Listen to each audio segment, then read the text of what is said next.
driving from beautiful Snowmass Village, Colorado to Gunnison, Colorado, we encountered a bear. Not just any bear, but a black bear. And that bear was in a tree eating berries. Imagine driving on McClure Pass, Route 133 in Colorado, where Mount Sopris stands high at 12,953 feet, and you see this bear in a tree. What do? You just drive off. Once we got to Gunnison, Colorado, we drove down an 8-mile back road, which led us to this canyon, which we had to hike down with all of our gear. By the way, we're going on a raft trip. Once we got to our put-in the 90-degree heat, we had to pump up our boats, take a second to relax, and look at the beautiful landscape around us. If you look ahead of us, upstream, you'll see these nice jagged cliffs. Those cliffs are in Black Canyon. In Black Canyon, that's Class 5 water with a 14-foot waterfall and lots of, as they say in Colorado, gnarly terrain. Unless you're an expert, don't go up there. Now, the classes of water, just to let you know, Class 1 would be your bathtub, water that is not moving. Class 2 would be water that is predictable, waves moving around a little bit, but you know where you're going. Class 3, water starts to get a little bit unpredictable. Waves are crashing and pushing in different directions, and you might lose where you are in the river.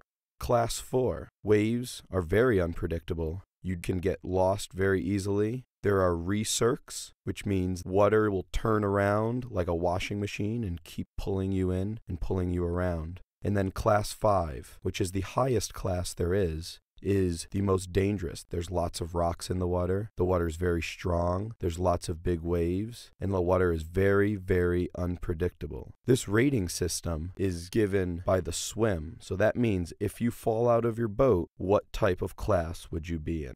So in this next picture, Ed is getting his paddle stroke down before we head down the river. We are heading down Class 3 and Class 4 rapids today in what we call duckies. Duckies are an inflatable kayak. They are a personal kayak that you take down the river. There are 2 pontoons and 1 thwart in the middle that you sit down. This is just like a regular kayak where you'd paddle and you'd have 1 paddle that's stroking down. And this is a personal boat that you sit in. It's very fun and it flips very easily. As we're headed down the first Class 3 rapid, one of our boats flips. So what do? Help our friend get back into the boat.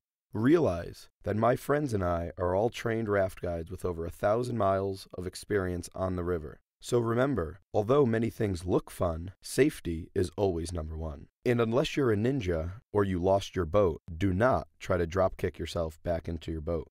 Throughout this story, you may see Chris standing, jumping, playing, posing, and rafting, but you will not see him doing anything that feels unsafe. He is a trained professional and has many years' experience in a boat. So laugh with us, but please do not try this unless you are with professionals. Now, in some of these pictures, you can see black streaks over my friend Ed's head. Many years ago, there were many volcanoes that were going off and that actually compressed the rock together, which made it form these black streaks that come down. So in many of these pictures, you see streaks or big pieces of black rock that were once active volcanoes in this area that created what you are seeing today.